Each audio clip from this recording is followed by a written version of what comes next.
So this video is to talk about the assignment about how every picture tells a story. Every visual image that you consume has things communicated to it that aren't just the words. So if you look at these two pictures, these are both taken in my classroom. Which one do you think I would choose to represent my classroom? If you said the one on the right, you're correct. And why the one on the right? Because if you look at the one on the right, we have two students working. One of them even has highlighters and a pen out. And if you look at the one on the left, I have one student not working. I have another student talking to a student, and hopefully this guy is working. Also, this image is very dark, not very bright and appealing. Now, I also have a student in the background here who is actually reading, so she is working.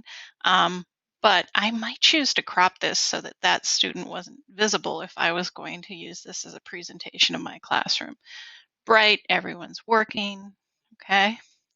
So those are choices that you make about images. They're both things that took place in my classroom. Sometimes we all have days where we put our heads down, right? But let's take a look at what else we can look at and why we need to look at visual images. So, every visual media represents choices. A movie poster, a CD cover, actual videos that you see. Every single image that comes up on the screen, people made choices of who and what to focus on, what size things should be, what color things should be, and every one of those choices communicates a feeling or idea that the producer wants to communicate. So looking at the words down here, I just typed the word teacher over and over. And I chose different fonts to represent the word teacher. Now, if you went in to a classroom and you saw a teacher had words in this color with the finger painty type font, right? You would probably think that this teacher is trying to be more playful, kindergarten-ish, whereas this font to me is representative of comic books. This font makes me think of like an old school teacher. So does this one with the cursive, or like someone who is really fancy and organized. This one makes me think of a computer teacher because this is the font of computers. This one makes me think of like Letterman jackets, so maybe a teacher who's really into sports. And this one with the blood, I'm not sure what this teacher's going for, but I don't know that I'd want to spend much time in her or his classroom. So when you look at fonts, you have to look at how they're used and what they represent, right? So some fonts represent certain things, like elegance, right? You see this fancy scripty font. These are the kind of things people use on weddings, right? You see fonts that have the little feet. Those are called serifs. Those suggest very traditional fonts, right? The thicker fonts suggest a boldness, right? Putting something in all caps suggests a strongness, and this font with all the rounded edges suggests friendliness. Now, each font is open to interpretation. So you're going to look at it and you're going to say, why did they choose this font?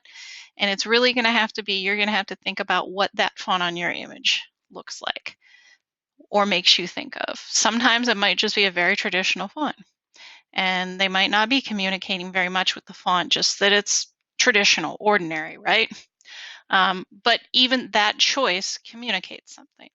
So when you look at your visual image, I want you to look at the font, and I'll show you some examples of interpretations of the font on certain images. Another place to start thinking about symbolism is color.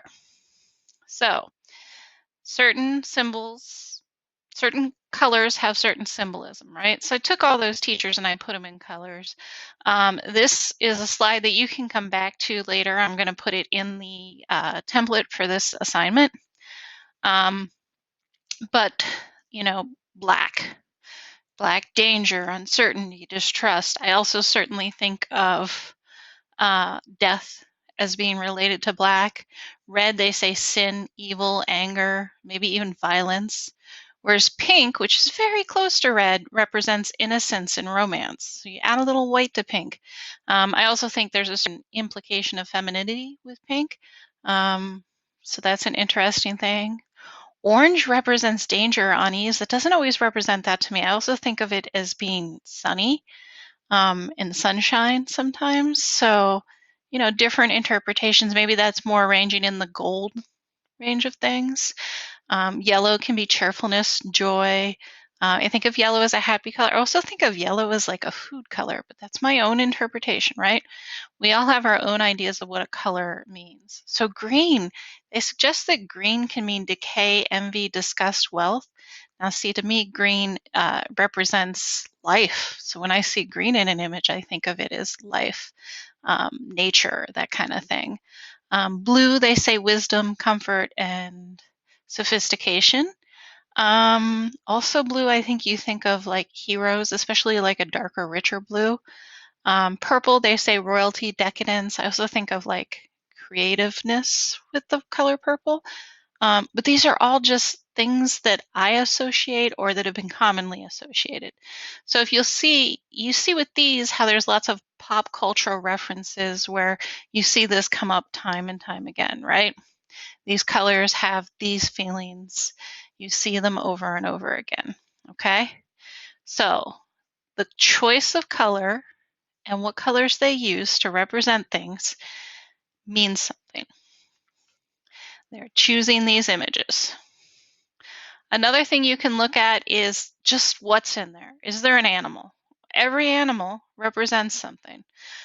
So like a fox, sly as a fox, or a lamb means you're gentle and pure.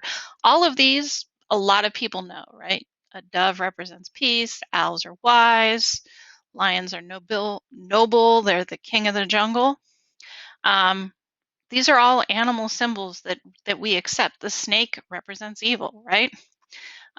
Or at least most people in our culture accept as the association for this animal. Now, this can be a problem because symbolism in all cultures is not the same. So, for example, in the United States, a dozen red roses symbolizes romantic love, whereas in Russia, flowers are only used for funerals.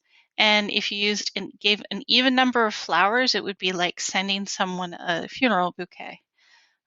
So symbolism is not universal. It doesn't always mean the same thing in all cultures.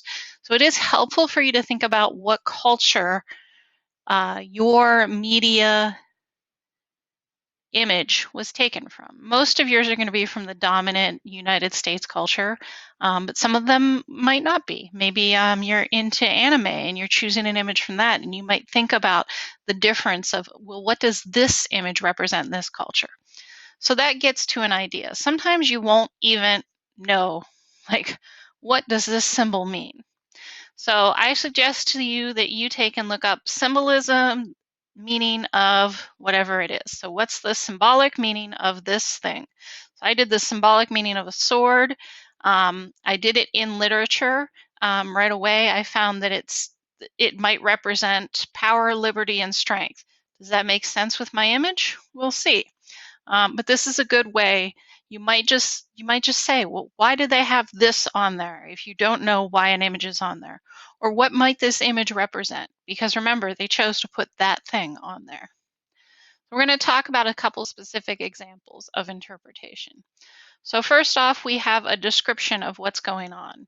There appears to be a relationship between the text described in the vulgar display of power and the action that is happening in the background. So that gives me a description of what's going on. So we've got the red, we've got this action going in the background. That seems to be an example of a vulgar display of power when you hit someone in the face. We also have here the visual effect of the word, how it maybe looks like stone, could mean cold, could also mean powerful, right? And the size of the words vulgar and power are bigger, so that might show that those are the most important words, and this is the emotion that they're supposed to get. The red in these could possibly symbolize blood or action. this makes me think of this person having a bloody nose. And the fact that they used an image that showed the arm blurred. I mean, you can get a clear, crisp image like this, but no, they chose to do one that had this blur in it, right? It suggests movement, it suggests an ongoing thing, and the use of black and white makes it look very serious, kind of dark, right? Okay, so these are all visual things that I interpret. I talk about the color, I talk about what the picture shows, I talk about the size of things, I talk about the font of things. Let's look at another one. So this one is a very different visual image, right? So overall, there appears to be a relationship between the Princess Bride and the image of the women who seems to be surrounded by men fighting, right?